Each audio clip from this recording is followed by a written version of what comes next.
फुर्सत पाकर अपने एक दोस्त की दुकान पर चला जाता हूँ। उसकी दुकान के समीप चौक में एक अंडे बेचने वाली रेहड़ी लगती है। बातें करते हुए मेरा ध्यान रेहड़ी की तरफ चला गया और मेरा दोस्त जोर जोर से हंसने लगा।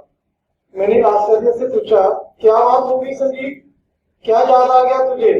कुछ नहीं, एक पुरानी घटना याद आ गई, उसने हंसते हुए कहा। घटना? मुझे भी बता यार, मैं भी तेरे साथ जरा हंस लूंगा, मैंने मजाकिया लहजे में कहा। ठीक है तो सुन, पुरानी बात है। हम कुछ दोस्तों ने एक साथ शाम को अंडे खाने का प्रोग्राम बना लिया था। उसने बात शुरू करते हुए कहा। अच्छा, मैंने हामी भरी। हमारे परिवार में अंडे खाने की मनाही थी और मेरी माता तो बहुत ही अंधविश्वासी थी। उसने बताया, हाँ यार, यही हाल हमारे घर का भी है। मैंने उसकी बात में हाँ मिलाते हुए कहा। हम उबले हुए अंडे लेकर अपने दोस्त विपन की दुकान पर बैठ गए। अच्छा, विपन के पापा वहां नहीं थे? मैंने उसे बीच में टोकते हुए पूछा। हम तो घर वालों से छिपकर विपन के पापा के घर जाने के बाद दुकान पर बैठे थे, उसने फिर बताया। बातें करते रहे, अंडे छीलते रहे और खाते रहे। अंडे के छिलकों को मैंने एक लिफाफे में डाल लिया, सोचा कि इन्हें घर जाते हुए रास्ते में फेंक दूंगा। कहते हुए मैंने फिर से नहीं लाया। मैंने छिलकों वाला लिफाफा मोटरसाइकिल के हैंडल से लटका लिया और घर को चल पड़ा। फिर मैंने आगे पूछा।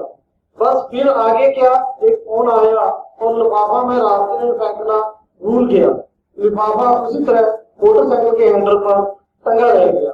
मैं रोज की तरह मोटरसाइकिल आंगन में खड़ा कर अंदर चला गया और खाना खाकर सो गया।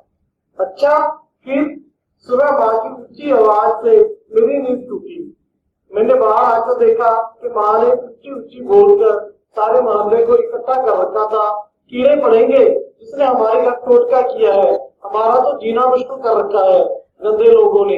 हमने किसी का क्या बिगाड़ा है? माँ, क्या बात होगी? मैंने पूछा। बात क्या होनी है बेटा, आपने आंगन में किसी ने कोई अंडों के छिलके घेर गया और टोटका कर दिया। ये सुनकर मैं भी स्तब्ध रह गया। मैंने अपने माथे पर हाथ मारा। मैं तो रात में लिफाफा फेंकना ही भूल गया था।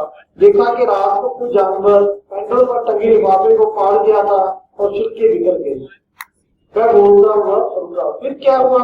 मैंने पूरी बात जानने के इरादे से पूछा। होना क्या था? मैं तो सोच रहा था कि अच्छा ही हुआ, अगर कहीं छिलके वाला लिफाफा माँ के हाथ लग जाता तो आज पता नहीं क्या होता। एक तो दिल कर रहा था कि माँ को सारी बात सच सच बता दूं, दूसरा घर के क्लेश से डर लगता था। मैं हंसता हुआ संजीव की बातें ध्यान से सुन रहा था। फिर मैं बोला, हमारे सभी पड़ोसी बहुत अच्छे स्वभाव के थे।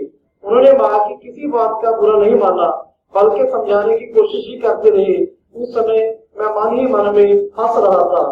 पूरी बात सुनकर मुझे भी हंसी आ गई, पर साथ ही उसने गंभीर होते हुए कहा, भले ही उस समय मेरी गलती पर पर्दा पड़ गया था, लेकिन दिल के कोने में एक अपराधबोध की चुभन आज भी कायम है। अब सोचता हूँ मेरी एक छोटी सी गलती की वजह से इतना बड़ा खिलारा पड़ सकता था।